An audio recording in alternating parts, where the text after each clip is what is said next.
MNT news network को subscribe करें, like और फॉलो करना ना भूलें।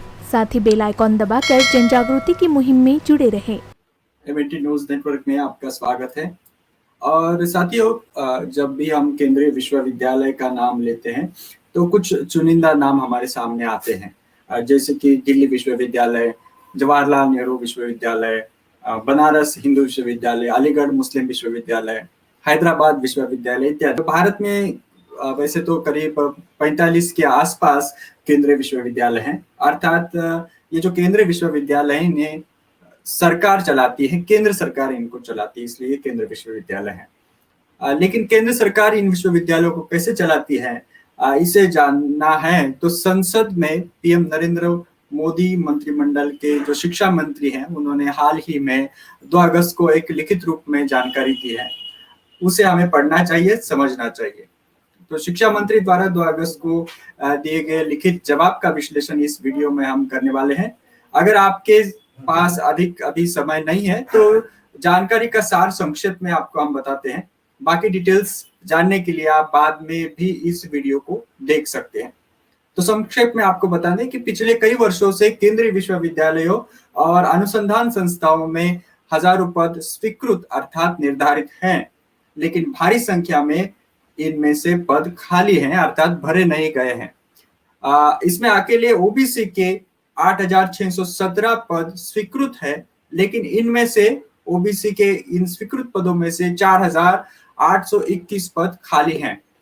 तो आइए समझते हैं क्या है पूरी बात। 2 अगस्त को एक सवाल पूछा गया, केंद्रीय शिक्षा मंत्री धर्मेंद्र प्रधान द्वारा उसे लिखित जवाब दिया गया संसद में। इस लिखित जवाब में ये जानकारी सामने आई है कि केंद्रीय विश्वविद्यालय और केंद्रीय अनुसंधान संस्थाओं में 18,353 पद SC ST OBC के लिए स्वीकृत है, लेकिन इनमें से 8,773 पद खाली हैं। इन 18,353 स्वीकृत पदों में अकेले ओबीसी के 8,617 पद हैं, लेकिन ओबीसी के 4,821 पद खाली हैं। अर्थात प्रतिशत में समझा जाए तो 47.8% पद खाली पड़े हैं ओबीसी के। साथियों, सरकार ने लिखित रूप में ये जवाब दिया है। हालांकि ये जवाब नया नहीं है, इसके पहले भी इन पदों के बारे में सवाल पूछे गए हैं संसद में सरकारों को, और आपको हैरानी नहीं होनी चाहिए कि उनके जवाब भी करीब करीब एक जैसे ही है। तो आपको हैरानी नहीं होनी चाहिए। साथ ही आपको बता दें कि पीएम नरेंद्र मोदी के शिक्षा मंत्री ने 2 अगस्त 2021 को दिए एक जवाब में साफ बताया है कि केंद्रीय विश्वविद्यालयों में एससी के 5,737, एसटी के 3,097 और ओबीसी के 7,800 पद स्वीकृत है केंद्रीय विश्वविद्यालयों में। और इनमें से एससी के 2,389, एसटी के 1,199 और ओबीसी के 4,251 पद खाली हैं।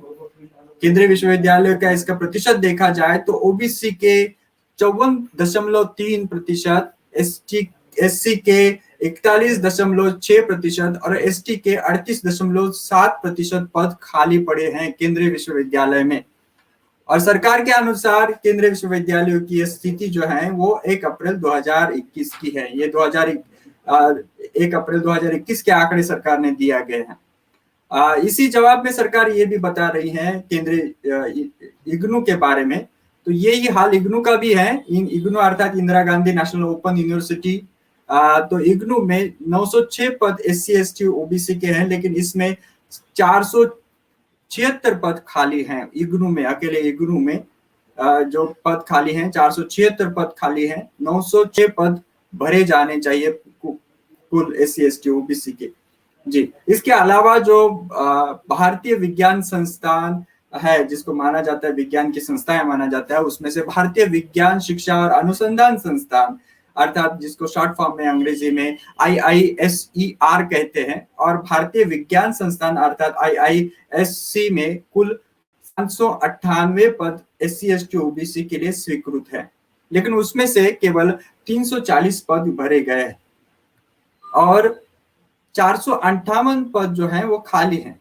अगर आप IISc की तरफ देखें तो ओबीसी के लिए 303 पद यहाँ पर स्वीकृत हैं, अर्थात मान्य है, भरे जाने चाहिए, लेकिन भरे गए हैं केवल 31, और इसको देखा जाए तो 272 पद जो हैं वो खाली हैं। 330 पद मान्य है, भरे जाने चाहिए, लेकिन उसमें से 272 पद खाली है, केवल 31 पद भरे गए हैं।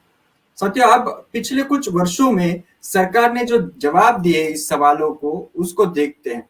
तो केंद्रीय मंत्रालय जो है, शिक्षा मंत्रालय, उसको 23 जुलाई 2018 को एक सवाल पूछा गया इसी संदर्भ में। उसके दिए जवाब के अनुसार देश के 40 केंद्रीय विश्वविद्यालयों में स्वीकृत 17,092 जो शैक्षिक पद हैं, उसमें से 5,606 पद खाली थे। करीब एक साल बाद इसी प्रकार का सवाल 24 जून 2019 को पूछा गया। उसमें बताया गया कि 17,834 पदों में से 6,719 पद खाली हैं।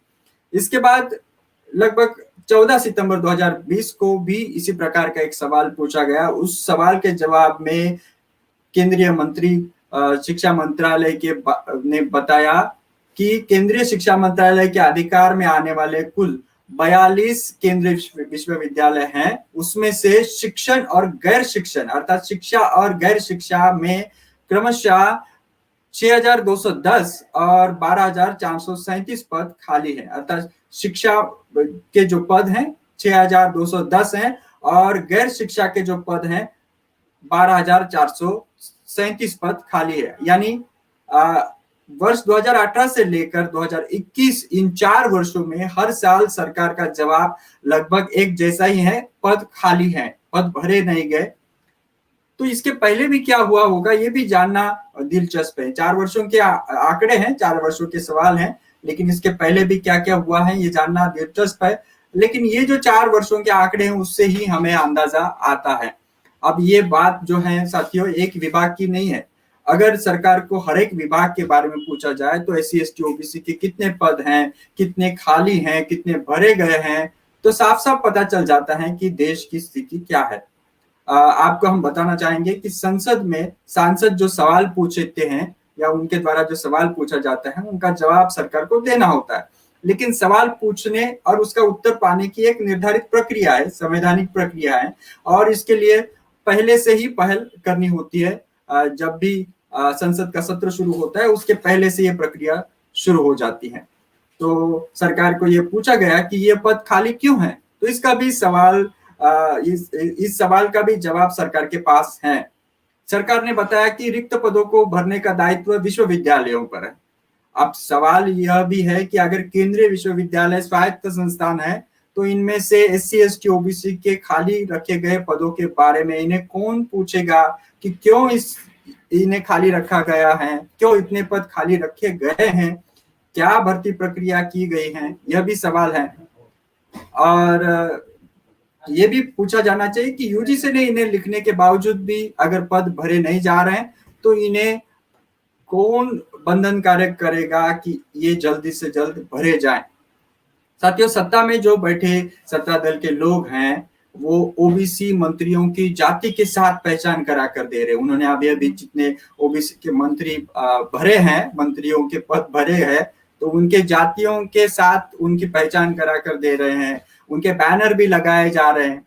लेकिन हमें इस पर बात पर भी ध्यान देना चाहिए कि नीट की जो परीक्षा थी उसमें केंद्र सरकार का जो कोटा था राज्यों के एडमिशन में, उस कोटे में केंद्र सरकार ने आरक्षण नहीं दिया था। तो क्या था इतने वर्षों से बार बार मांग करने के बाद भी इन्हें खाली रखा गया?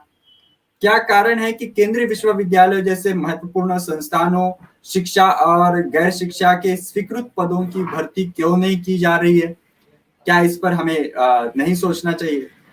साथियों, इस पर आपके जो भी विचार हैं आपके कमेंट बॉक्स में हम लिखिए यहाँ पर। अगर ये जानकारी आप लोगों तक पहुंचाना चाहते हैं तो कृपया इस वीडियो को लाइक और शेयर जरूर करें।